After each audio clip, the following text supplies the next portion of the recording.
حیات انسان ہے، قرآن ہمارا رہبر ہے۔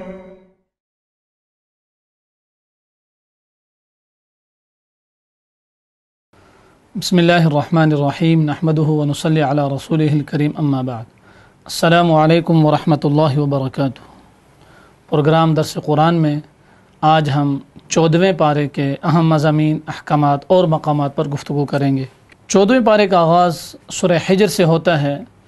سورہ حجر کی ایک آیت 13ویں پارے میں ہے، بقیہ ساری آیات 14ویں پارے میں ہیں۔ سورہ حجر مکی صورت ہے اور اس کی 99 آیات اور 6 رکوع ہیں۔ اللہ رب العزت فرماتے ہیں، بسم اللہ الرحمن الرحیم، الف لام را تلک آیات الکتاب وقرآن مبین۔ الف لام را حروف مقطعات ہیں، تلک آیات الکتاب وقرآن مبین یہ کتاب الہی کی آیتیں ہیں اور کھلے اور روشن قرآن کی۔ قرآن کریم انتہائی واضح، نمایاں اور اللہ کے احکامات کو لیے ہوئے ہیں۔ جو شخص بھی قرآن کریم کو مقدم رکھ کر، سامنے رکھ کر زندگی گزارتا ہے، وہ دنیا میں بھی اور آخرت کی ابدی اور دائمی زندگی میں بھی کامیاب ہو جاتا ہے۔ اس کے بعد اللہ رب العزت قیامت کی ہولناکی کا بیان فرما رہے ہیں۔ خاص طور پر اگلی آیت کے اندر ایک دعوت فکر ہے ان لوگوں کے لیے جو اللہ کے وجود کا یا اللہ کے دین کا یا اللہ کے احکامات کا انکار کرتے ہیں، جن کو کافر کہا جاتا ہے۔ ربما یود الذین کفروا لو کانوا مسلمین، فرمایا وہ وقت بھی ہوگا کہ کافر اپنے مسلمان ہونے کی آرزو کریں گے۔ ایک وقت آنے والا ہے جب کافر لوگ اس حسرت اور دکھ بھری خواہش کا اظہار کریں گے کہ کاش وہ بھی مسلمان ہوتے، کہ وہ تاریخ پڑھ کر دیکھیں کہ اسلام جو سبق دیتا ہے، اسلام جو درس دیتا ہے، اور جو اسلام کا مزاج ہے، جو اسلام کے احکامات ہیں، وہ کتنے حقیقت پر مبنی ہیں۔ وہ فیصلہ کریں کافر لوگ کہ کیا حضرت محمد صلی اللہ علیہ وسلم سے بڑھ کر پوری انسانی تاریخ میں اتنے اعلیٰ اخلاق اور اتنے عمدہ کردار والا کوئی شخص گزرا ہے؟ عام فہم سی بات ہے، ایک طرف نبی اکرم صلی اللہ علیہ وسلم کی زندگی، قرآنی احکامات اور سنن نبویہ کو رکھ کر دیکھا جائے، اور دوسری طرف پوری دنیا کے ادیان کو دیکھا جائے، یہودیت ہے، عیسائیت ہے، بت مت ہے۔ اب حضور نبی اکرم صلی اللہ علیہ وسلم کی تعلیمات کو دیکھیں، فرمایا من لم یرحم صغیرنا، جو ہمارے چھوٹوں کے ساتھ شفقت والا معاملہ نہ کرے، ولم یوقر کبیرنا، اور ہمارے بڑوں کے ساتھ حسن سلوک والا معاملہ نہ کرے، ولم یبجل عالمینا، اور ہمارے علماء کی قدر نہ کرے، فلیس منا، وہ ہم میں سے نہیں ہے۔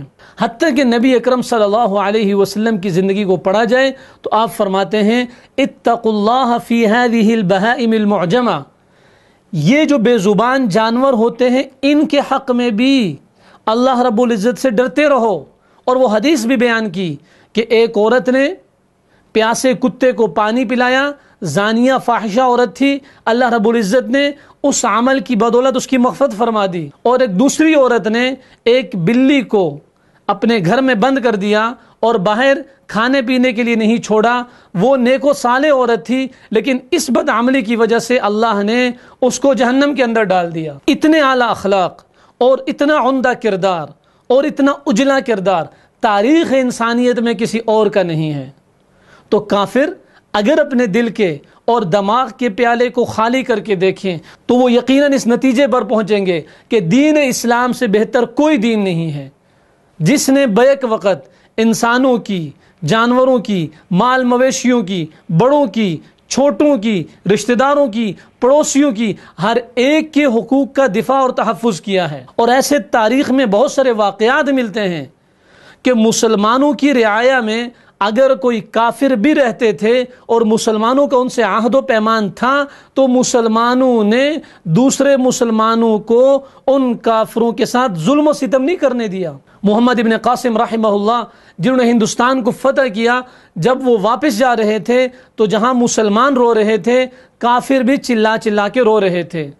یہ وہ اعلیٰ اخلاق ہیں، یہ وہ کردار ہے جو اسلام ایک انسان کو دیتا ہے، جو کسی دوسرے مذہب میں نہیں۔ اس کے مقابلے میں دیگر ادیان کی تاریخ کو پڑھا جائے کہ عیسائیوں نے جب کوئی ملک فتح کیا، یہودیوں نے جب کسی علاقے پر قبضہ کیا تو کیسے قتل و غارت گری کا بازار گرم کیا، اور اس کے مقابلے میں مسلمانوں کی تاریخ، لیکن مسلمانوں سے مراد وہ مسلمان جو احکامات الہیہ اور سنن نبویہ کے پیروکار تھے۔ نبی اکرم صلی اللہ علیہ وسلم نے مکہ مکرمہ کو فتح کیا، فرمایا جو ابو سفیان کے گھر چلا جائے وہ بھی امن میں ہے، جو بیت اللہ میں داخل ہو جائے وہ بھی امن میں ہے، جو اپنے دروازے کو بند کر لے وہ بھی امن میں ہے، جو تسلیم ہو جائے وہ بھی امن میں ہے، سوائے چند بدبخت لوگوں کے جنہوں نے شدید قسم کی حضور صلی اللہ علیہ وسلم کی توہین کی یا اسلام کے شعائر کی توہین کی۔ کافروں کو بڑے خوبصورت الفاظ میں گویا کہ دعوت دی گئی ہے کہ وہ تعصب کی انک کو اتار کر حقائق پر مبنی قرآن کریم کے احکامات اور نبی اکرم صلی اللہ علیہ وسلم کی زندگی کو پڑھیں۔ اگر ان سے اچھے احکامات اور ان سے بہترین زندگی کوئی اور ہے تو اس کی پیروی کریں، اگر نہیں اور یقیناً نہیں ہے۔ یہ قرآن کا بھی چیلنج ہے اور مسلمانوں کا بھی چیلنج ہے۔ یہ اور بات ہے کہ مسلمانوں نے خود اپنے دین کو اور احکامات الہیہ کو ترک کر دیا، اور حضور صلی اللہ علیہ وسلم کے وہ اخلاق اور کردار جس کی وجہ سے پوری دنیا میں دین پھیلا اور آج تک تیزی سے پھیلتا جا رہا ہے، مسلمانوں نے اس کو ترک کر دیا۔ اس کا یہ مطلب نہیں کہ اسلام ایسا ہے یا دین ایسا ہے یا قرآن ایسا ہے، تو اس لیے تعصب کی انک اتار کے دیکھنا چاہیے، اور اگر کوئی نہیں دیکھتا اللہ رب العزت فرماتے ہیں چونکہ اس نے حقیقت کو ترک کیا تو ان قریب وہ وقت آنے والا ہے جب وہ تمنا کریں گے کہ کاش ہم بھی مسلمان ہوتے۔ اس کے بعد قرآن کریم کی حفاظت کا تذکرہ ہے، فرمایا انا نحن نزلنا الذکر وانا له لحافظون، قرآن کو نازل بھی ہم نے کیا ہے اور ہم ہی اس کے محافظ ہیں۔ یہ قرآن کریم کا معجزہ ہے۔ اس سے پہلے بہت ساری آسمانی کتابیں بہت سارے انبیاء علیہ الصلاۃ والسلام پر نازل ہوئیں، لیکن ہر ایک بدل دی گئی۔ آپ انجیل کو اٹھا کے دیکھیں، تورات کو اٹھا کر دیکھیں، زبور کو اٹھا کر دیکھیں۔ امریکہ میں انجیل کا جو نسخہ ہے وہ اور ہوگا، اور جو برطانیہ میں انجیل کا نسخہ ہے وہ اور ہوگا، جو یونان کے اندر اس کا نسخہ پڑا ہوا ہے وہ اور ہوگا، اور اسی طرح تورات کے مختلف نسخے آپ اکٹھے کریں، ہر ایک ایک دوسرے سے مختلف ہوگا۔ لیکن قرآن کریم کے دنیا بھر سے ہزاروں نہیں، لاکھوں نہیں، کروڑوں نسخے اکٹھے کیے جائیں، کسی میں لفظاً کوئی فرق نہیں ہوگا۔ ہاں اگر کوئی غلطی یا کوتاہی ہے تو اس کی فوراً تصحیح کر دی جائے گی۔ بعض لوگ کہتے ہیں کہ یہاں یہ تو نہیں لکھا ہوا کہ ہم قرآن کی حفاظت کریں گے، یہاں تو ذکر لکھا ہوا ہے، اور ذکر تو دیگر آسمانی کتابوں کو بھی کہا جاتا ہے۔ تو یاد رکھنے کی بات یہ ہے، یہاں لکھا ہوا انا نحن نزلنا الذکر، اور لفظ تنزیل یعنی نزلنا کا جو لفظ ہے یہ عربی زبان کے اندر بتدریج نزول کو کہتے ہیں، اور قرآن کے علاوہ کوئی آسمانی کتاب بتدریج نازل نہیں ہوئی، اور قرآن کریم 23 سال کے طویل عرصے میں بتدریج یکے بعد دیگرے نازل ہوا۔ یہاں ذکر سے مراد صرف قرآن کریم ہے، اس لیے کہ تنزیل کا لفظ صرف قرآن کریم کے لیے استعمال ہو سکتا ہے، کسی اور کے لیے نہیں استعمال ہو سکتا۔ اسے کہ تنزیل کہتے ہیں ایسے اترنے کو جو یک بارگی نہ اترے بلکہ یکے بعد دیگرے اترے۔ تو قرآن کریم اللہ کی کتابوں میں سے وہ واحد کتاب ہیں جو یکے بعد دیگرے اتری اور 23 سال کے طویل عرصے میں مکمل ہوئی۔ اس سے یقینی نتیجہ یہ نکلا کہ یہ قرآن کریم ہی ہے جس کی حفاظت کا ذمہ اللہ رب العزت نے لیا ہے۔ اور جو لوگ اس طرح کی باتیں کرتے ہیں کہ قرآن غار کے اندر ہے اور امام کے پاس ہے، وہ یقیناً قرآن کریم کی اس آیت کا بھی انکار کرتے ہیں، اور دوسری طرف دین کو چھپانے کی باتیں کرتے ہیں۔ دین اللہ کا ہے، اللہ تعالیٰ کی ذات احکم الحاکمین ہے، اس کو کسی کا ڈر اور کسی کا خوف نہیں ہے کہ وہ اپنے دین کو چھپا کے غار میں بھیج دے۔ تو ان کا یہ رویہ اور ان کی یہ خصلت اور ان کی یہ ترتیب قرآن کی حفاظت کے منافی ہے۔ اسی پر کسی عالم نے کہا تھا کہ قرآن بھی غار میں اور امام بھی غار میں، تو پھر دین کیسے بازار میں؟ تو اللہ رب العزت قرآن کریم کے بارے میں تصریح کے ساتھ فرماتے ہیں کہ ہم نے قرآن کو نازل کیا ہے اور ہم ہی اس کے محافظ ہیں۔ اس کے بعد ہٹ درم اور ضدی لوگوں کی خصلت بتا دی کہ فرشتوں کا آسمان سے اترنا. بعض کافروں نے مطالبہ کیا کہ جیسے فرشتے یعنی خصوصاً جبرائیل علیہ السلام حضور نبی اکرم صلی اللہ علیہ وسلم پر وحی لے کر آتے تھے، وہ ہمارے پاس بھی آئیں. تو اللہ رب العزت فرما رہے ہیں کہ یہ تو چھوٹا سا مطالبہ ہے کہ جی فرشتے ان کے لیے اتر جائیں تو پھر وہ ایمان لے آئیں گے، پھر وہ مسلمان ہو جائیں گے. اللہ تعالیٰ فرماتے ہیں وَلَوْ فَتَحْنَا عَلَيْهِمْ بَابًا مِّنَ السَّمَاءِ فَظَلُّوا فِيهِ يَعْرُجُونَ لَقَالُوا إِنَّمَا سُكِّرَتْ أَبْصَارُنَا بَلْ نَحْنُ قَوْمٌ مَسْحُورُونَ. فرمایا اگر ہم ان پر آسمان کا دروازہ کھول دیں، فَظَلُّوا فِيهِ يَعْرُجُونَ، پھر وہ آسمان پر چڑھنا شروع ہو جائیں تو تب بھی کیا کہیں گے؟ انما سکرت ابصارنا، ہماری نظر بندی کر دی گئی ہے. بل نحن قوم مسحورون، بلکہ ہم پر جادو کر دیا گیا ہے. یعنی آدمی دل سے ارادہ نہ کرے، نیت نہ کرے اور اپنے آپ کو بدلنے کی کوشش نہ کرے تو معجزات دیکھ دیکھ کر وہ تھک جائے گا، ایمان نہیں لائے گا. گویا کہ جب فطرتی ایک بندہ ہٹ درم ہے، ضدی ہے، تو اس کی خصلت ہے کہ فرشتوں کا آسمان سے اترنا یہ تھوڑی بات ہے. اگر اس کو بھی آسمان کا دروازہ کھول کر آسمان پر چڑھا دیا جائے اور اس کو کہا جائے اب تیرے لیے آنا جانا بالکل آسان ہے، تجھے اجازت ہے، اور اللہ تعالیٰ اس کے اندر ایسی قوت اور صلاحیت پیدا کر دیں کہ وہ آسمان پر جائے بھی اور واپس بھی اترے، فرمایا پھر بھی یہ لوگ ایمان نہیں لائیں گے، پھر کوئی نیا شوشہ چھوڑیں گے اور نئی بات کہہ دیں گے اور انکار کریں گے.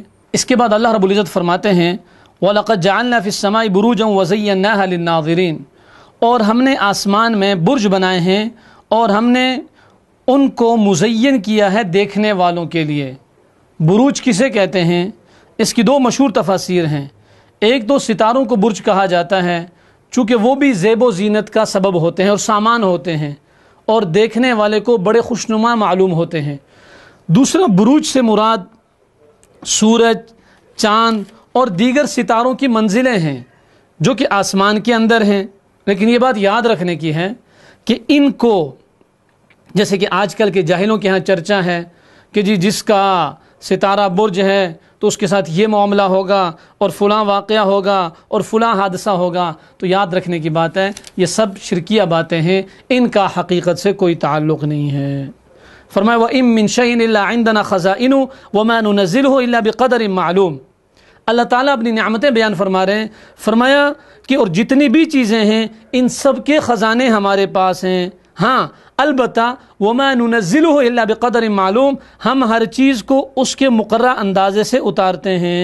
یہ جو بار بار نعمتیں اللہ رب العزت بتا رہے ہیں یہ دراصل انسان کو اپنی نعمتوں کی طرف متوجہ کر کے اس کو اپنی ذات کی طرف متوجہ کرتے ہیں کہ انسان بھول جاتا ہے اور یہ یاد بھی نہیں رہتی کہ مجھے کسی نے پیدا کیا تھا، مجھے کوئی پال رہا ہے، میری کوئی حفاظت کر رہا ہے. یہ سورج، چاند، زمین، آسمان یہ ایک نظام ہے، یہ کسی کے ماتحت چل رہا ہے اور میں بھی اسی کا ماتحت ہوں، میں بھی اس کا بندہ ہوں. انسان یہ چیزیں بھول جاتا ہے. انسان کو متوجہ کرنے کے لیے اللہ رب العزت بار بار اپنی نعمتوں کا تذکرہ کرتے ہیں. فرمایا وَأَرْسَلْنَا الرِّيَاحَ لَوَاقِحَ فَأَنزَلْنَا مِنَ السَّمَاءِ مَاءً فَأَسْقَيْنَاكُمُوهُ، اور ہم بیچتے ہیں بوجھل ہوائیں، پھر آسمان سے پانی برسا کر وہ تمہیں پلاتے ہیں اور تم اس کا ذخیرہ کرنے والے نہیں ہو. بوجھل ہوائیں کیوں؟ یہ جو ہوا ہوتی ہے چونکہ اپنے ساتھ بادل لیے ہوتی ہے، بادل اٹھائے ہوئے ہوتے ہیں، فرمائے اللہ کے حکم سے. اسی وجہ سے جہاں اللہ کی مشیت ہوتی ہے، جہاں اللہ کی مرضی ہوتی ہے وہاں یہ بادل برستے ہیں، جہاں اللہ کی مرضی نہیں ہوتی وہاں بادل نہیں برستے. پھر فرمایا بہت اہم چیز کہ یہ جو پانی آسمان سے برستا ہے، بادلوں سے اترتا ہے، یہ جو اللہ کے حکم سے اترتا ہے، آگے یہ جو پانی محفوظ ہوتا ہے یہ بھی اللہ کے حکم سے محفوظ ہوتا ہے.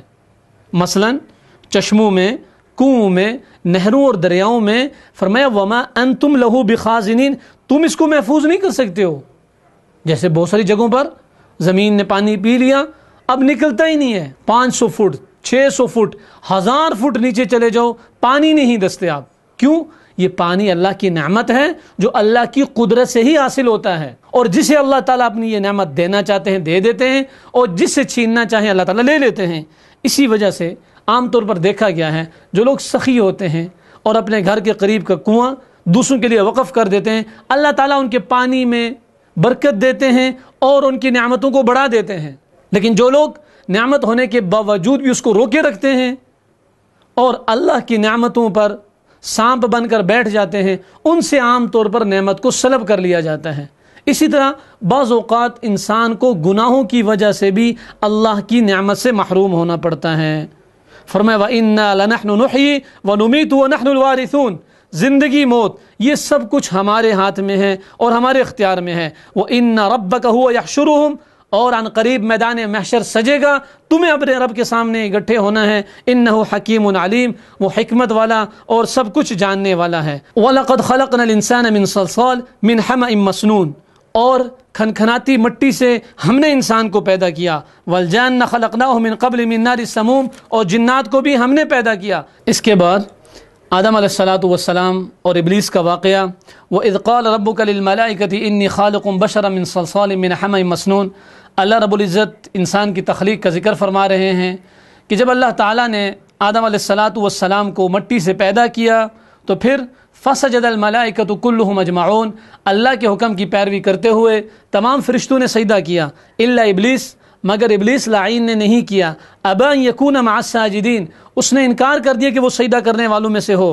اب اللہ رب العزت نے اس کو سزا دی، قال فاخرج منها فانک رجیم، تو میری بہشت اور جنت سے نکل جا، تو رجیم ہے۔ وان علیک اللعنۃ الی یوم الدین، اور قیامت کے دن تک تجھ پر لعنت برستی رہے گی۔ قال ربی فانظرنی الی یوم یبعثون، ابلیس نے کیا کیا؟ کہا میرے رب اگر تو مجھے جنت سے نکالتا ہے تو پھر مجھے مہلت دے کہ قیامت تک مجھے موت نہ آئے۔ اللہ رب العزت کے ہاں تو چونکہ اس دنیا کی کوئی اہمیت نہیں، فرمایا فإنک من المنظرین، جا تجھے مہلت ہے۔ ابلیس نے اپنی زندگی کا مشن اور مقصد ڈنکے کی چوٹ پر بتایا، کہا ربی بما اغویتنی لأزینن لهم فی الارض ولأغوینہم اجمعین، اے میرے رب جس کی وجہ سے، یعنی آدم علیہ الصلوۃ والسلام کی وجہ سے ابلیس کو جنت سے نکالا گیا، تو کہا کہ جس کی وجہ سے تو نے مجھے جنت سے نکالا میں اس کے لیے ضرور معاصی اور گناہوں کو مزین کروں گا، اس کے لیے گناہوں کو خوشنما بناؤں گا، اس کو گناہ کرتے لذت آئے گی۔ وَلَأُغْوِيَنَّهُمْ أَجْمَعِينَ، اور ان سب کو میں گمراہ کروں گا جو آدم کی اولاد ہے۔ تو اللہ رب العزت نے کیا فرمایا کہ میرے نیک بندے تیرے قابو میں نہیں آئیں گے، ہاں اگر کوئی تیری پیروی کرتا ہے اور اپنے رب کی نافرمانی کرتا ہے، وہ تیرے راستے پر چلتا ہے، وَإِنَّ جَهَنَّمَ لَمَوْعِدُهُمْ أَجْمَعِينَ، تو ان سب کے لیے جہنم کا وعدہ ہے، وہ سب جہنم کے مستحق ہوں گے۔ لَهَا سَبْعَةُ أَبْوَابٍ، جہنم کے 7 دروازے ہیں، لِكُلِّ بَابٍ مِّنْهُمْ جُزْءٌ مَقْسُومٌ، ہر دروازے کے لیے ان کا ایک حصہ بٹا ہوا ہے، یعنی مثلا ایک دروازہ مشرکوں کے لیے، ایک دہریوں کے لیے، ایک زندیقوں کے لیے، ایک زانیوں کے لیے، ایک عام کافروں کے لیے، ایک منافقوں کے لیے۔ اللہ رب العزت فرماتے ہیں جیسے جنت کے 7 دروازے ہیں، جہنم کے بھی 7 دروازے ہیں، اور ہر ایک طبقہ اس کے لیے متعین ہے، تو جو نافرمان ہوگا اس کو اس راستے پر چلنا پڑے گا۔ عجیب بات، ایک طرف حضرت ابو بکر صدیق رضی اللہ تعالی عنہ ہیں، نبی اکرم صلی اللہ علیہ وسلم کے امتی، کہ جن کے بارے میں اللہ کے حبیب صلی اللہ علیہ وسلم نے فرمایا جنت کے 7 دروازے ابو بکر صدیق کے لیے کھلیں گے اور ان کے استقبال کریں گے کہ تم میرے سے جنت کے اندر داخل ہو جاؤ، یہ شرف مجھے بخشو۔ دوسری طرف جہنم کے دروازے مختلف کافروں کے لیے کھلیں گے۔ پھر اس کے بعد وَنَزَعْنَا مَا فِي صُدُورِهِم مِّن غِلٍّ إِخْوَانًا عَلَى سُرُرٍ مُتَقَابِلِينَ، دنیا کے اندر آپس میں رنجش ہوتی ہے، آپس میں بغض و عداوت ہوتی ہے، اور آپس میں محبت و الفت میں کمی آتی رہتی ہے، انسان ہونے کے ناطے سے غلط فہمیاں ہو جاتی ہیں۔ اللہ رب العزت فرماتے ہیں کہ جنتیوں کے دل کو ہم صاف و شفاف آئینے کی طرح بنا دیں گے۔ وَنَزَعْنَا مَا فِي صُدُورِهِم مِّن غِلٍّ، ان کے دلوں میں جو کچھ رنجش و کینہ تھا ہم سب باہر نکال کے پھینک دیں گے۔ اخواناً، اور ایسے وہ ہوں گے جیسے بھائی بھائی آپس میں ہوتے ہیں، عَلَى سُرُرٍ مُتَقَابِلِينَ، اور ایک دوسرے کے سامنے تختوں پر بیٹھے ہوئے ہوں گے۔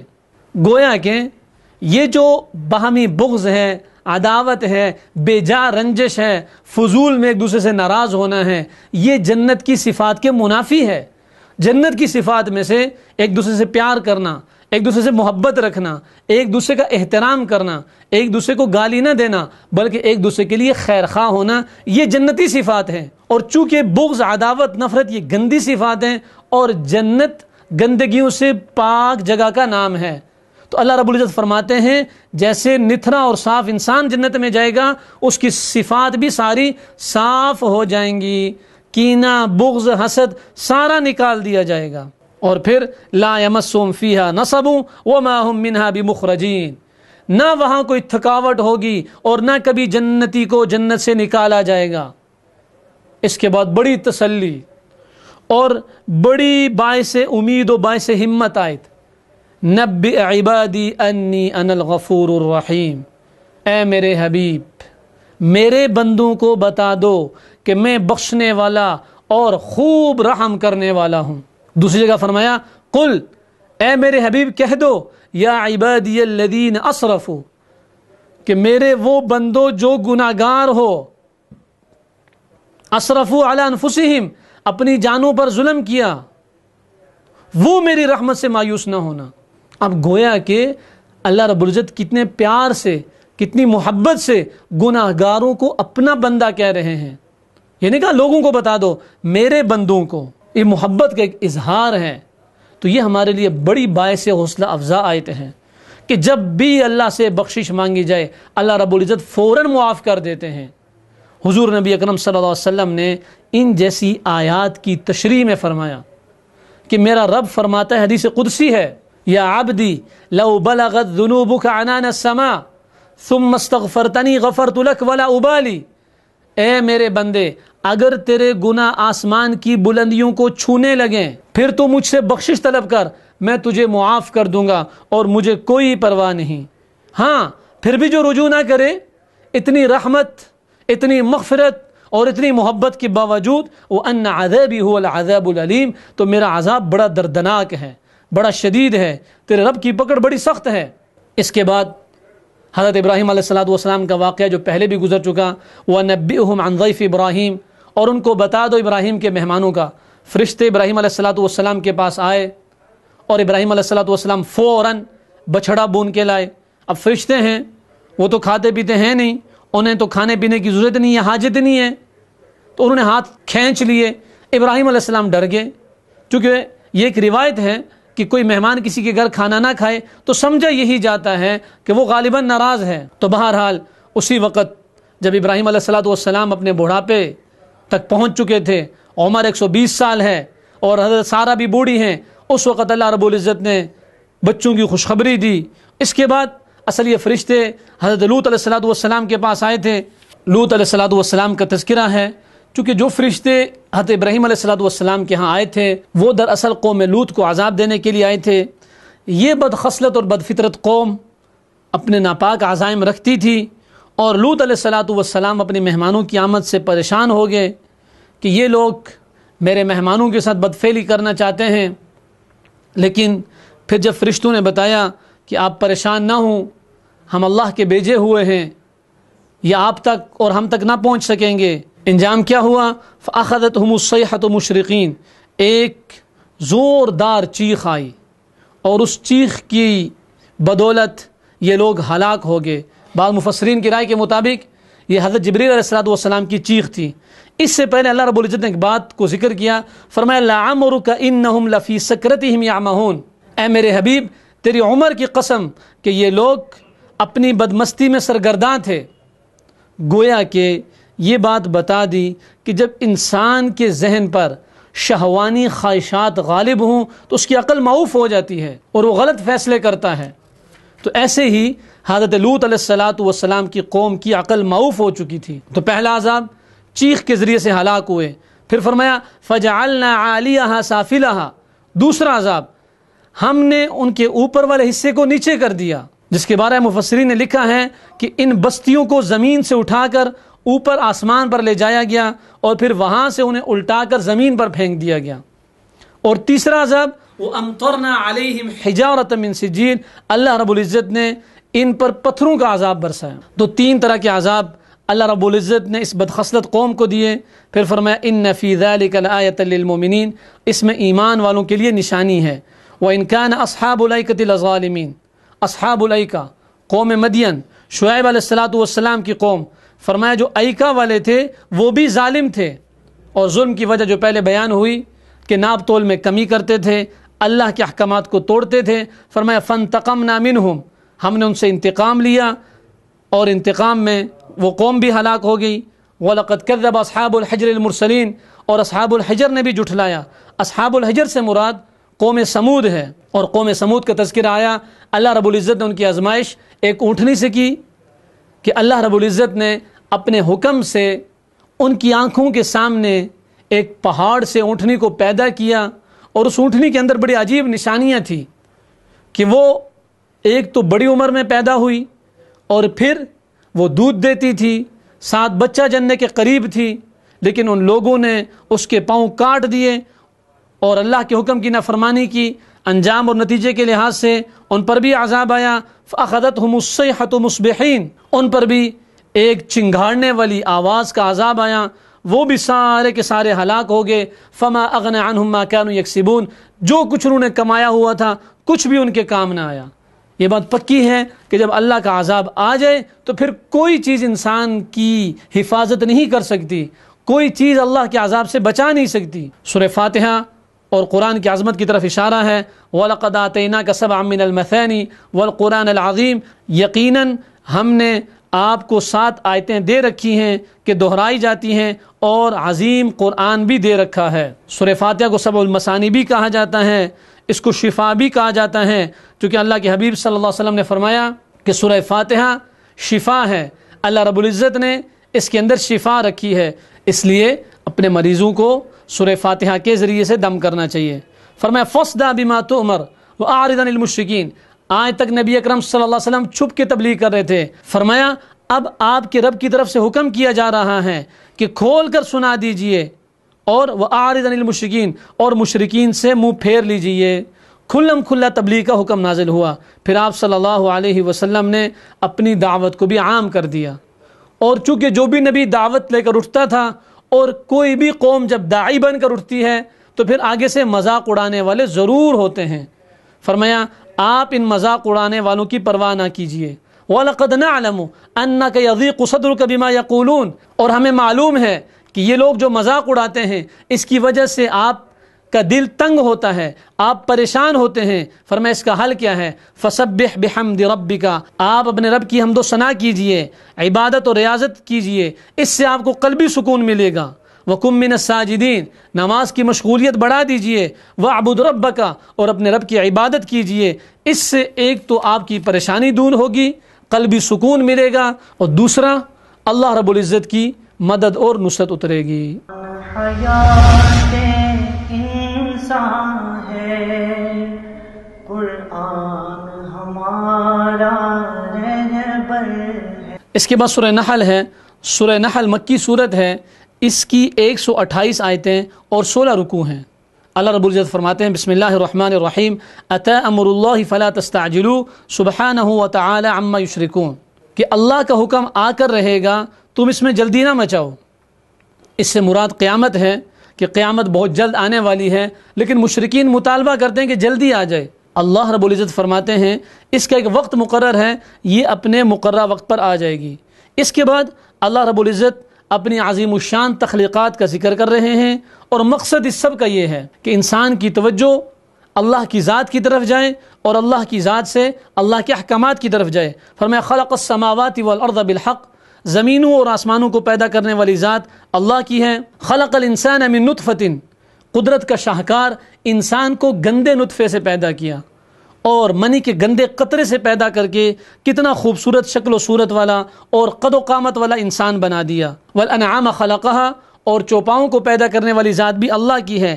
لکم فیہا دفء، جن میں تمہارے لیے گرمی کے لباس ہیں، یعنی اس کی اون سے۔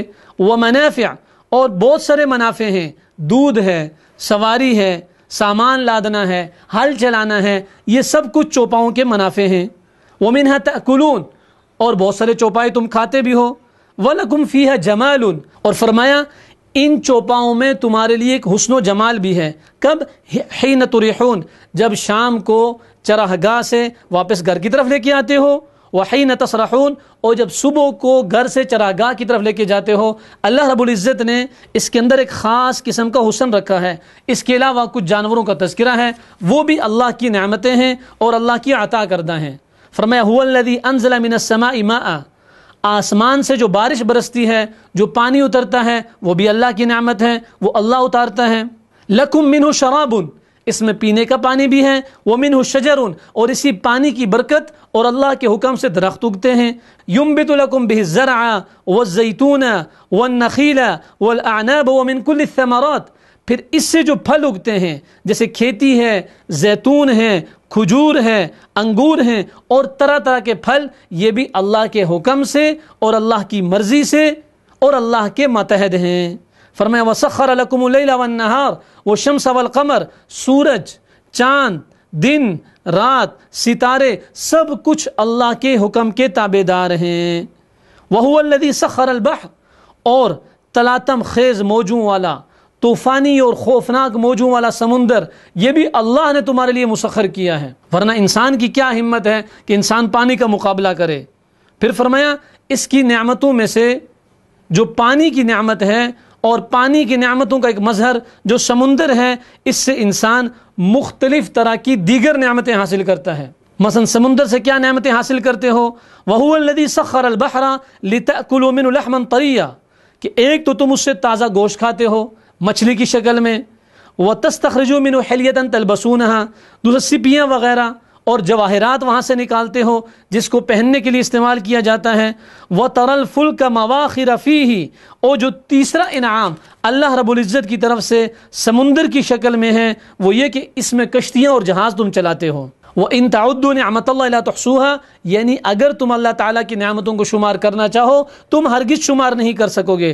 ان اللہ لغفور الرحیم، اللہ تعالیٰ بخشنے والا اور اللہ کی ذات رحم کرنے والی ہے۔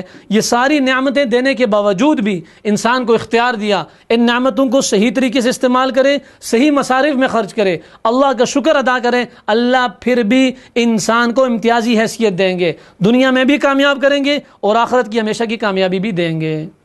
لیکن انسان اللہ کی نعمتوں کی قدر کرے اور پہچانے اور اپنے رب کی اطاعت کرے، اپنے نبی کی سنتوں کو زندہ کرے۔ اس کے بعد مشرکین کے حوالے سے انتہائی رسواکن صورتحال، قیامت کا دن یقینی ہے اور ابھی کافروں کو دعوت ہے، مشرکین، منافقین، عیسائیوں، یہودیوں کو دعوت ہے کہ دین کو سمجھ لو، اسلام کو قبول کر لو، دنیا بھی بن جائے گی، آخرت بھی سنور جائے گی۔ فرمایا ثم یوم القیامت یخزیہم، اور قیامت والے دن اللہ تعالیٰ ان کو رسوا کریں گے، وَيَقُولُ، اور کہیں گے أَيْنَ شُرَكَائِيَ الَّذِينَ كُنْتُمْ تُشَاقُونَ فِيهِمْ، وہ تمہارے شریک کہاں ہیں کہ جو تم میرے ساتھ شریک کیا کرتے تھے، تو کہاں ملیں گے ان کو؟ اب نتیجہ کیا نکلے گا؟ فَادْخُلُوا أَبْوَابَ جَهَنَّمَ خَالِدِينَ فِيهَا، ہمیشہ کے لیے جہنم میں داخل ہو جاؤ۔ جو کفر کی حالت میں مر گیا، جو شرک کی حالت میں مر گیا، اللہ کی نافرمانی کی حالت میں مر گیا، اس کا ٹھکانہ جہنم ہے۔ فَلَبِئْسَ مَثْوَى الْمُتَكَبِّرِينَ، اور فرمایا تکبر کرنے والوں کا کتنا ہی برا ٹھکانہ ہے۔ کیوں؟ جو آدمی اللہ کا انکار کر دے، اللہ کی نعمتوں کا انکار کر دے اور اللہ کے بھیجے ہوئے انبیاء علیہ الصلوۃ والسلام کا انکار کر دے، اس نے اللہ کا انکار کیا اور تکبر کیا۔ تو تکبر ایک مسلمان کو روا ہی نہیں ہے، کوئی مسلمان متکبر ہو ہی نہیں سکتا۔ یہ مشرکین، منافقین اور کافروں کی علامت ہے۔ مزید فرمایا وقال الذين اشركوا لو شاء الله ما عبدنا من دونه من شيء نحن ولا آباؤنا ولا حرمنا من دونه من شيء، مشرک لوگ کہتے ہیں، عجیب و غریب وہم ہے اور غلط فہمی ہے کہ جی اگر اللہ تعالیٰ ہمیں ہدایت دیتے تو ہم گمراہ نہ ہوتے، یہ اللہ نے ہمیں ہدایت نہیں دی تو ہم گمراہ ہو گئے، اللہ نے توفیق نہیں دی اس وجہ سے ہم گمراہ ہو گئے۔ اللہ رب العزت فرماتے ہیں توفیق انسان کو کیا ہوتی ہے؟ اللہ نے جب دماغ دے دیا، اللہ نے سوچنے کے لیے دل و دماغ کی نعمت دے دی، چلنے پھرنے کے لیے ہاتھ پاؤں دے دیے اور دیکھنے کے لیے آنکھیں دے دی اور سننے کے لیے کان دے دیے، بولنے کے لیے زبان دے دی اور غور و فکر و تدبر کے لیے فہم اور عقل دے دی، اور اللہ کون سی نعمت دیں؟ اب یہی توفیق ہے، اس توفیق کو انسان استعمال نہ کرے تو اس میں کسی کی کیا غلطی؟ اپنا ہی نقصان ہے اور اپنے لیے ہی خرابی ہے۔ فرمایا وَلَقَدْ بَعَثْنَا فِي كُلِّ أُمَّةٍ رَسُولًا، اور ہم نے ہر امت میں ایک رسول بھیجا، أَنِ اعْبُدُوا اللَّهَ، اور ہر نبی کی مشترکہ دعوت یہ تھی کہ عبادت صرف اللہ کی کرو، وَاجْتَنِبُوا الطَّاغُوتَ، اور شیطان سے بچو اور شیطانی کاموں سے بچو، اس سے اعراض کرو، اس میں ناکامی ہے، اس میں تباہی ہے، اس میں بربادی ہے، اگر یوں ہی کرتے رہو گے تو ناکام ہو جاؤ گے، برباد ہو جاؤ گے۔ پھر کافروں کی خصلتوں کو ذکر کیا، وَيَجْعَلُونَ لِلَّهِ الْبَنَاتِ سُبْحَانَهُ وَلَهُم مَّا يَشْتَهُونَ، کہ کافر لوگ کیا کرتے تھے کہ فرشتوں کو اللہ کی بیٹیاں کہتے تھے اور فرمایا وہ اللہ سبحانہ و تعالیٰ کے لیے لڑکیاں پسند کرتے ہیں کہ جی فرشتے اللہ کی بیٹیاں ہیں، گویا کہ فرشتوں کو اللہ کی بیٹیاں مقرر کر کے اللہ کے لیے تو بیٹیاں رکھ دی۔ وَلَهُمْ مَا يَشْتَهُونَ، اور اپنے لیے وہ جو اپنی خواہش کے مطابق ہے اس کا اظہار کرتے ہیں۔ اور حالت کیا ہے بے وقوفوں کی؟ وَإِذَا بُشِّرَ أَحَدُهُمْ بِالْأُنثَى ظَلَّ وَجْهُهُ مُسْوَدًّا وَهُوَ كَظِيمٌ، کہ جب ان میں سے کسی کو بیٹی کی خوشخبری دی جاتی ہے اس کا چہرہ سیاہ ہو جاتا ہے اور چھپتا پھرتا ہے اور اس کو اپنے لیے باعث عیب سمجھتا ہے، حالانکہ وہ تو اللہ کی نعمت ہے۔ یہ اسلام ہے جس نے بیٹی کو، جس نے بیوی کو، جس نے ماں کو مختلف حیثیت میں، مختلف شکل میں ایک قدر دی، ایک اہمیت دی، ایک مقام دیا۔ حضور صلی اللہ علیہ وسلم نے فرمایا جس نے اپنی 2 بیٹیوں کی صحیح طریقے سے تربیت کی وہ جنت میں میرا ساتھی ہے، میرے ساتھ ہوگا۔ پھر فرمایا اللہ تعالیٰ کا حلم، اللہ تعالیٰ کی حکمت، اللہ تعالیٰ کی مصلحت، وَلَوْ يُؤَاخِذُ اللَّهُ النَّاسَ بِظُلْمِهِمْ مَا تَرَكَ عَلَيْهَا مِن دَابَّةٍ وَلَكِنْ يُؤَخِّرُهُمْ إِلَىٰ أَجَلٍ مُّسَمًّى، اگر انسان کا ظلم، انسان کی ناانصافی، انسان کی زیادتی اور انسان کے گناہ پر اس کو اللہ تعالیٰ پکڑنا شروع کر دیں تو پھر شاید ہی کوئی دنیا میں صحیح سالم بچ سکے۔ جو ہی گناہ کرے فوراً پکڑ لیا جائے، لیکن یہ اللہ کا حلم ہے، یہ اللہ کی حکمت ہے۔ اللہ انسان کو مہلت دے رہے ہیں اور اللہ انسان کو وقت دے رہے ہیں۔ انسان کو اللہ کے حلم سے دھوکہ نہیں کھانا چاہیے بلکہ غفلت کی زندگی کو ترک کرنا چاہیے۔ اس سورت کا جو کہ نام سورہ نحل ہے، اور نحل شہد کی مکھی کو کہتے ہیں، یہاں سے اسی کا تھوڑا سا تذکرہ ہے۔ فرمایا وَأَوْحَىٰ رَبُّكَ إِلَى النَّحْلِ أَنِ اتَّخِذِي مِنَ الْجِبَالِ بُيُوتًا وَمِنَ الشَّجَرِ وَمِمَّا يَعْرِشُونَ، یہ شہد کی مکھی اللہ رب العزت کی ایسی عجیب مخلوق ہے کہ جس کو اللہ تعالیٰ نے بہت ذہن، بہت ذکاوت اور بڑی ہوشیاری اور چالاکی سے نوازا ہے۔ شہد کی مکھیوں کی اپنی ایک دنیا ہے، اس کا ایسا عجیب نظام ہے۔ مثلا یہ جو مکھیاں ایک چھتا بناتی ہیں، اس میں تقریباً 20 سے 30 ہزار تک خانے ہوتے ہیں اور مسدس شکل کے ہوتے ہیں۔ جدید ترین ٹیکنالوجی استعمال کر کے بھی ان کے چھتوں کے اندر بنے ہوئے خانے میں آدمی ایک بال کا بھی فرق نہیں محسوس کر سکتا۔ اس کے علاوہ ان کا ایسا عجیب و غریب نظام ہوتا ہے کہ ان چھتوں کے اندر انہوں نے شہد جمع کرنے کے لیے علیحدہ گودام رکھا ہوتا ہے، فضلات کے لیے علیحدہ سٹور ہوتا ہے، اور ویٹرنٹی روم جہاں بچوں کی ولادت ہوتی ہے وہ علیحدہ ہوتا ہے، اور ایک ان کی ملکہ ہوتی ہے جس کا سکہ اس چھوٹی سی دنیا کے اوپر چلتا ہے۔ تمام شہد کی مکھیاں اس کے ماتحت ہوتی ہیں، اور پھر انہوں نے تقسیم کار کیا ہوا ہوتا ہے۔ کچھ شہد کی مکھیوں کی ڈیوٹی ملکہ کے دربار میں خدمت کی ہوتی ہے، کچھ کی ذمہ داری سیکیورٹی کی ہوتی ہے۔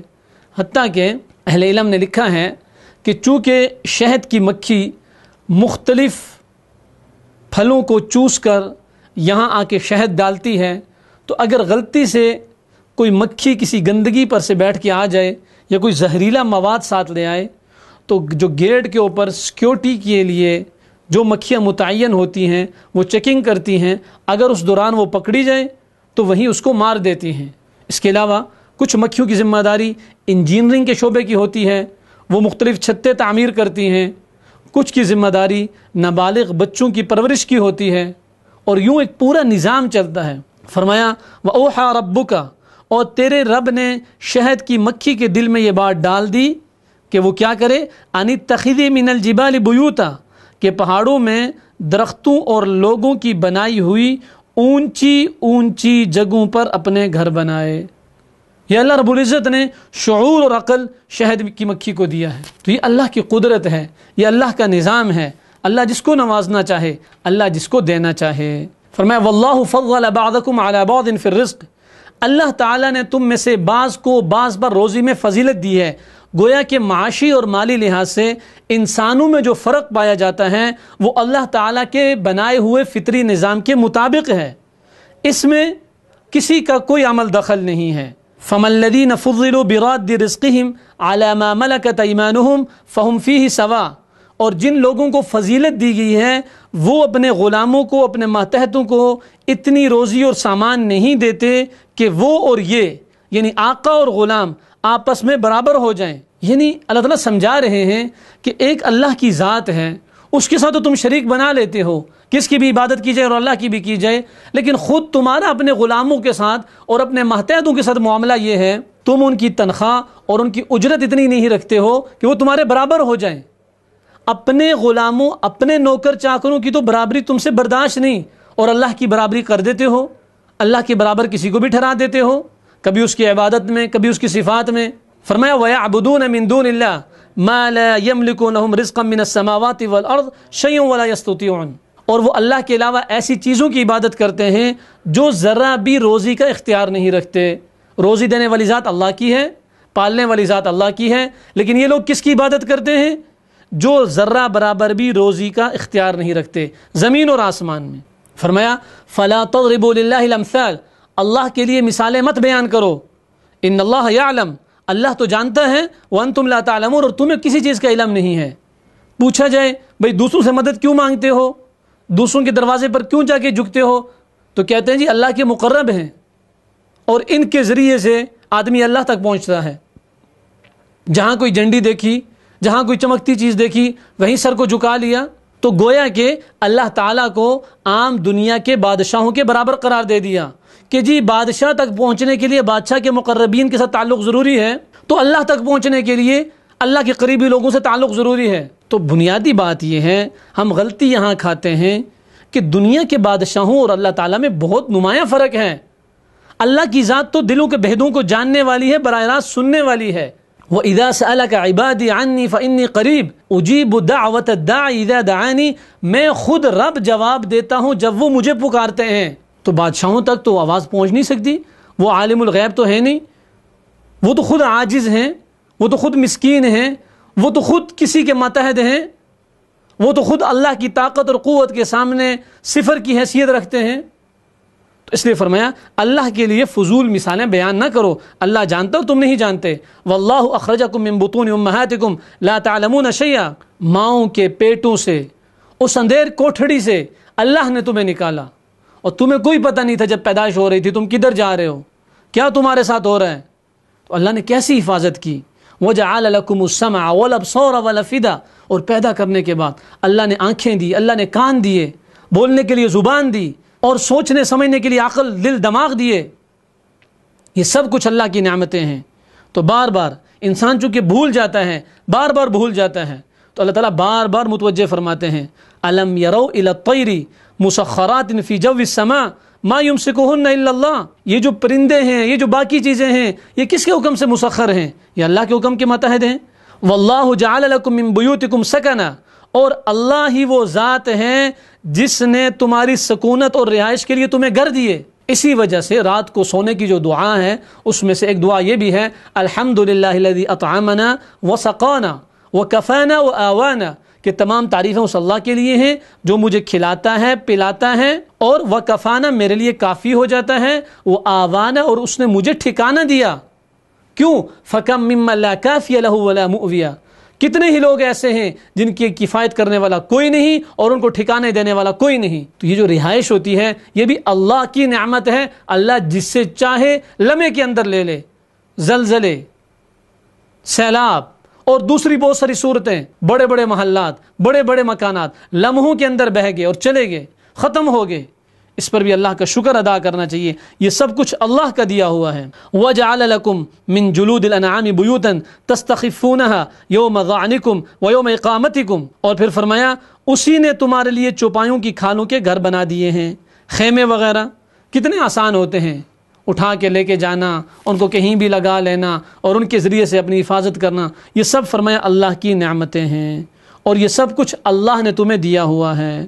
پھر فرمایا وَجَعَلَ لَكُم مِّنَ الْجِبَالِ أَكْنَانًا وَجَعَلَ لَكُم سَرَابِيلَ تَقِيكُمُ الْحَرَّ وَسَرَابِيلَ تَقِيكُم بَأْسَكُم، سایہ دار درخت، پہاڑ اور یہ جو غار ہیں یہ سب اللہ کی نعمتیں ہیں، لباس یہ اللہ کی نعمت ہیں۔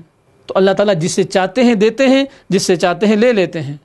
فرمایا وَيَوْمَ نَبْعَثُ مِن كُلِّ أُمَّةٍ شَهِيدًا ثُمَّ لَا يُؤْذَنُ لِلَّذِينَ كَفَرُوا وَلَا هُمْ يُسْتَعْتَبُونَ، اور جس دن ہم ہر امت میں سے گواہ کھڑا کریں گے، پھر کافروں کو اجازت نہ دی جائے گی اور نہ ہی ان سے توبہ کرنے کو کہا جائے گا۔ ہر امت میں اس کا پیغمبر اٹھ کے گواہی دے گا کہ اے اللہ رب العزت، میں نے تیرے احکامات اور تیرا پیغام اور تیرا دین 100% اپنی امت تک پہنچا دیا تھا، تو جو لوگ قبول کر چکے وہ تو کامیاب ہو جائیں گے، اور جو کافر ہے وہ انکار کریں گے۔ تو فرمایا قیامت کے دن کافروں کو، منافقوں کو، مشرکین کو اپنی صفائی پیش کرنے کا حق نہیں دیا جائے گا، اس لیے کہ وہ تو بس فیصلے کا دن ہے۔ جو اچھے اعمال کرنے والے ہیں وہ کامیاب، اور جو برے اعمال کرنے والے ہیں اللہ تعالیٰ سب کی حفاظت فرمائے وہ ناکام۔ اب عذر، اب معذرت، اب اس چیز کا وقت ختم۔ اس لیے دنیا کی زندگی کو فرمایا اللہ کے حبیب صلی اللہ علیہ وسلم نے غنیمت سمجھو، موت سے پہلے پہلے اس میں جو کچھ کرنا ہے کر لو، اس میں جو کچھ بنانا ہے بنا لو۔ حتیٰ کہ اپنی لخت جگر حضرت فاطمہ الزہرا رضی اللہ تعالی نے فرمایا یا فاطمہ بنت رسول اللہ سلینی ما شئتی، جو مانگنا ہے مانگ لے، لا اغنی عنک من اللہ شیئا۔ کل قیامت کے دن اگر بغیر عمل کے تو آ گئی اور یہ کہے کہ میرے بابا مجھے کامیاب کریں گے، اللہ کے مقابلے میں ذرہ برابر کام نہیں آؤں گا۔ حضرت فاطمہ تو جنت کی عورتوں کی سردار ہیں، ان سے یہ کہنا دراصل امت کو سمجھانا ہے کہ ہر ایک آدمی عمل کر کے آئے، دوسرے پر تکیہ لگا کے نہ آئے کہ مجھے اللہ کے نبی بخشوا دیں گے، مجھے تو عمر فاروق بخشوا دیں گے، مجھے حضرت بکر صدیق بخشوا دیں گے۔ اور پھر ایک بہت بڑا طبقہ وہ تو یہ کہتا ہے کہ بس بخشش کیا ہے، علی کو مولا مان لو سارے بخشے جاؤ گے۔ فرمایا نہیں، ہر ایک جو عمل کر کے آئے گا اس کے مطابق اس کو بدلہ دیا جائے گا۔ اس کے بعد قرآن کریم کی وہ آیت ہے جو بقول حضرت عبداللہ ابن مسعود رضی اللہ تعالیٰ عنہ خیر و شر کو جمع کرنے کے اعتبار سے قرآن کی سب سے عظیم آیت ہے، اور تقریباً ہر خطیب کے خطبے میں یہ آیت پڑھی جاتی ہے۔ فرمایا ان اللہ امر بالعدل والاحسان وایتاء ذی القربى وینہی عن الفحشاء والمنکر والبغی یعظکم لعلکم تذکرون، کہ بے شک اللہ تعالیٰ حکم دیتا ہے عدل کا اور احسان کا اور رشتہ داروں کو ان کے حقوق دینے کا۔ عدل اپنے اور بیگانوں سب کے ساتھ انصاف کرنا، کسی کے ساتھ نہ انصافی اور زیادتی نہ کرنا، دشمن ہو یا دوست، عدل کا پیمانہ اور عدل کا ترازو برقرار رکھنا۔ عدل سے معاشرے میں امن و امان قائم ہوتا ہے، لیکن جو معاشرے کو حقیقی خوشحالی ملتی ہے وہ احسان سے، اس سے اپنائیت اور فدائیت کا جذبہ پیدا ہوتا ہے۔ احسان سے معاشرے کے اندر اپنائیت اور فدائیت کے جذبات پیدا ہوتے ہیں، مزید عمدگی آتی ہے۔ اس کے علاوہ بھی احسان کے بہت سارے معنی ہیں، اور رشتہ داروں کو ان کے حقوق دینا، خاص طور پر میراث کے معاملے میں۔ اور جن 3 چیزوں سے روکا، فحشاء بے حیائی سے، ظاہری ہو یا باطنی، اعلانیہ ہو یا چھپی ہوئی، منکر برائی سے، والبغی اور کسی بھی قسم کی ظلم اور زیادتی سے۔ وَأَوْفُوا بِعَهْدِ اللَّهِ إِذَا عَاهَدتُّمْ وَلَا تَنْقُضُوا الْأَيْمَانَ بَعْدَ تَوْكِيدِهَا، وعدہ پورا کرو، وہ اللہ سے کیا ہوا ہو، وہ بندوں سے کیا ہوا ہو، اور اپنی قسموں کو نہ توڑو۔ لیکن کچھ قسمیں ایسی ہوتی ہیں جو انسان غلط بات پر اٹھا لیتا ہے، تو اس کے توڑنے کا حکم ہے۔ حضور نے فرمایا کوئی ایسی قسم اٹھا لو جس میں گناہ کی قسم ہے، جیسے ماں باپ سے بات نہ کرنا، نماز نہ پڑھنا، تو اس کو توڑ دو اور آدمی کفارہ ادا کرے۔ فرمایا وَلَا تَتَّخِذُوا أَيْمَانَكُمْ دَخَلًا بَيْنَكُمْ فَتَزِلَّ قَدَمٌ بَعْدَ ثُبُوتِهَا، جھوٹی قسمیں کھا کر ایک دوسرے کو دھوکہ مت دو۔ قسم اپنی بات کو پختہ کرنے کے لیے ہوتی ہے، ایک دوسرے کو دھوکہ دینے کے لیے نہیں ہوتی۔ فرمایا من عمل صالحا من ذکر او انثى وهو مؤمن فلنحيينه حیاتا طیبہ، اور جو مومن مرد اور جو مومن عورت نیک عمل کریں گے تو فَلَنُحْيِيَنَّهُ حَيَاةً طَيِّبَةً، تو ہم اسے یقیناً نہایت بہتر زندگی عطا فرمائیں گے۔ یعنی جو مومن بھی نیک، پاکیزہ، صالح زندگی گزارتا ہے، فرمایا اللہ رب العزت دنیا کی لذت بھی، دنیا کی حلاوت بھی، اور دنیا میں بھی اس کو چین و سکون سے رکھیں گے۔ وَلَنَجْزِيَنَّهُمْ أَجْرَهُمْ بِأَحْسَنِ مَا كَانُوا يَعْمَلُونَ، اور آخرت میں بھی اسے بہترین بدلہ دیں گے۔ تو فَلَنُحْيِيَنَّهُ حَيَاةً طَيِّبَةً کا مطلب مفسرین نے دنیاوی زندگی لکھی ہے، اور وَلَنَجْزِيَنَّهُمْ أَجْرَهُمْ بِأَحْسَنِ مَا كَانُوا يَعْمَلُونَ اس کا مطلب آخرت کی زندگی لکھی ہے۔ تو گویا کہ جب آدمی ایمان والی زندگی گزارتا ہے تو دنیا میں بھی سکون اور آخرت میں بھی اطمینان، دنیا میں بھی کامیابی اور آخرت کی بھی ہمیشہ ہمیشہ کی دائمی کامیابی۔ فرمایا وَإِذَا بَدَّلْنَا آيَةً مَكَانَ آيَةٍ وَاللَّهُ أَعْلَمُ بِمَا يُنَزِّلُ قَالُوا إِنَّمَا أَنْتَ مُفْتَرٍ بَلْ أَكْثَرُهُمْ لَا يَعْلَمُونَ، کہ اللہ تعالیٰ اپنی حکمت کاملہ سے جب ایک آیت کو منسوخ کر دیتے ہیں اور اس کے بدلے میں دوسری آیت لے آتے ہیں، ایک حکم کو ختم کر دیتے ہیں، دوسرا حکم لے آتے ہیں، یہ لوگ کیا کرتے ہیں؟ الزام لگا دیتے ہیں انما انت مفتر، کہ آپ تو بہتان باز ہیں، اللہ تعالیٰ تو ایسا نہیں کر سکتا، اللہ کا حکم تو نہیں بدلتا۔ اللہ تعالیٰ فرماتے ہیں ہم بدل دیتے ہیں، ہم تمہاری حکمت، تمہاری مصلحت اور تمہارے فائدے کی وجہ سے حکم بدلتے ہیں۔ جو تم نبی پر الزام لگاتے ہو یہ جھوٹا ہے، نبی اپنی طرف سے کوئی بات نہیں کہتے۔ وَلَقَدْ نَعْلَمُ أَنَّهُمْ يَقُولُونَ إِنَّمَا يُعَلِّمُهُ بَشَرٌ، فرمایا یہ لوگ کہتے ہیں کہ اس کو کوئی انسان سکھاتا ہے پھر ہمارے سامنے آ کے بیان کرتا ہے۔ تو وہ کسی غلام کے بارے میں کہا کرتے تھے کہ وہ نبی اکرم صلی اللہ علیہ وسلم کو چند باتیں سکھاتا ہے، یہ ہمیں آ کے کہتے ہیں جی یہ قرآن ہے۔ فرمایا لسان الذی یلحدون الیہ، کہ جس کی زبان کی طرف تم نسبت کرتے ہو اعجمی، وہ تو عجمی ہے، وَهَذَا لِسَانٌ عَرَبِيٌّ مُبِينٌ، اور یہ فصیح و بلیغ عربی زبان کے اندر ہے، تم بھی فصیح و بلیغ ہو، تمہیں کھلا چیلنج ہے قیامت تک۔ وہ بتایا تھا 3 مراتب بتائے، قرآن کے مثل لے آؤ یا 10 صورتیں لے آؤ یا 1 صورت لے آؤ، حتیٰ کہ ایک آیت بھی قرآن کے پائے کی یا قرآن کی کاٹ کی آج تک کوئی نہیں لا سکا، نہ قیامت تک لا سکے گا۔ ثم ان ربک للذین هاجروا من بعد ما فتنوا ثم جاهدوا وصبروا ان ربک من بعد لغفور رحیم۔ یہ صحابہ اکرام رضی اللہ عنہم اجمعین کے بارے میں کہ جنہوں نے ہجرت کی، جنہوں نے جہاد کیا، اللہ رب العزت نے ان کے اس جہاد، ان کے اس صبر، ان کی اس ہجرت کو قبول فرما لیا، اور اللہ رب العزت مغفرت کرنے والا اور رحم کرنے والی ذات ہے۔ فرمایا وَضَرَبَ اللَّهُ مَثَلًا قَرْيَةً كَانَتْ آمِنَةً مُطْمَئِنَّةً يَأْتِيهَا رِزْقُهَا رَغَدًا مِنْ كُلِّ مَكَانٍ فَكَفَرَتْ بِأَنْعُمِ اللَّهِ فَأَذَاقَهَا اللَّهُ لِبَاسَ الْجُوعِ وَالْخَوْفِ بِمَا كَانُوا يَصْنَعُونَ۔ اور اللہ تعالیٰ اس بستی کی مثال بیان کرتے ہیں جو پورے امن و امان سے تھی، اس کی روزی اس کے پاس فراغت سے ہر جگہ سے آتی تھی۔ فَكَفَرَتْ بِأَنْعُمِ اللَّهِ، پھر انہوں نے اللہ کی نعمتوں کی ناشکری کی، ناقدری کی۔ فَأَذَاقَهَا اللَّهُ لِبَاسَ الْجُوعِ وَالْخَوْفِ بِمَا كَانُوا يَصْنَعُونَ، تو پھر انہوں نے اللہ کی نعمتوں کا کفر کیا تو اللہ تعالیٰ نے اسے بھوک اور ڈر کا مزہ چکھایا جو بدلہ تھا ان کے کرتوتوں کا۔ بہت واضح طور پر بتا دیا کہ جب کوئی بستی ایمان کے ساتھ، اخلاص کے ساتھ، للہیت کے ساتھ زندگی گزارتی ہے، اللہ کی نعمتوں کی فراوانی ہوتی ہے، لیکن جب کوئی قوم، کوئی ملک، کوئی خاندان اللہ کے احکامات کو پامال کر کے اپنی خواہشات کے مطابق زندگی گزارتی ہے، کوئی بھی قوم یا کوئی بھی خاندان، تو پھر ان کے اوپر بھوک کا بھی عذاب آتا ہے، خوف کا بھی عذاب آتا ہے، بے چینی، اضطراب اور امن و امان ختم۔ یہ سمجھنا چاہیے کیوں اسلامی ممالک سے امن و امان ناپید ہوتا جا رہا ہے، ختم ہوتا جا رہا ہے۔ یہ اللہ کے احکامات کی نافرمانی ہے۔ اللہ تعالیٰ خود فرماتے ہیں فَأَذَاقَهَا اللَّهُ لِبَاسَ الْجُوعِ وَالْخَوْفِ، ہم انہیں خوف کے عذاب میں بھی مبتلا کرتے ہیں، بے روزگاری کے عذاب میں، کھانے کی قلت، اور ان پر یہ عذاب اللہ کی نافرمانی کی وجہ سے آتے ہیں۔ انما حرم علیکم المیتۃ والدم ولحم الخنزیر، حرام کردہ چیزیں بتا دی کہ اللہ نے مردار کو، خون کو، خنزیر کے گوشت کو حرام قرار دیا ہے۔ وہ یورپ کے مسلمانوں یا ایشیا کے ہر ایک کے لیے شراب، خنزیر، مردار، خون یہ حرام ہے۔ اور فمن استر غیر باغ ولا عاد فإن اللہ غفور رحیم، انتہائی مجبوری کی حالت میں کہ جب موت کا خطرہ ہو کہ اگر اس کو استعمال نہ کیا تو انتہائی قلیل تعداد میں گنجائش ہے۔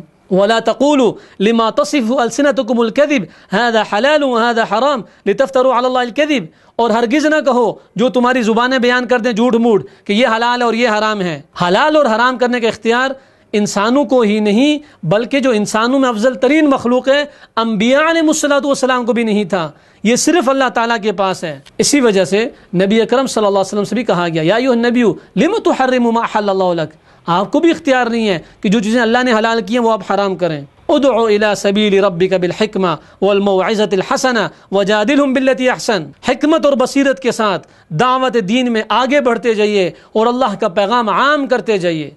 یہ مشن ہے نبی کا اور اس کے تابع داروں کا۔ قل هذه سبیل ادعو الی اللہ علی بصیرۃ، انا میرا بھی، ومن اتبعنی اور جو میری پیروی کرے، ان سب کا مشن ہے کہ دعوت دین میں حصہ لیں، تبلیغ میں حصہ لیا جائے، اور وہ جس شکل کے اندر بھی ہو، تاکہ اللہ کا دین دنیا بھر کے اندر پھیل جائے۔ فرمایا ان اللہ مع الذین اتقوا والذین هم محسنون، اللہ پرہیزگاروں کے ساتھ ہیں اور نیکوکاروں کے ساتھ ہیں، فاسقوں، فاجروں، گناہ گاروں کے ساتھ کوئی وعدہ نہیں، متقی اور پرہیزگاروں کے ساتھ سارے وعدے ہیں۔ اللہ تعالیٰ کمی کوتاہی کو معاف کر کے صحیح پر عمل کرنے کی توفیق نصیب فرمائیں۔ وآخر دعوانا ان الحمد للہ رب العالمین۔ حیات انسان ہے قرآن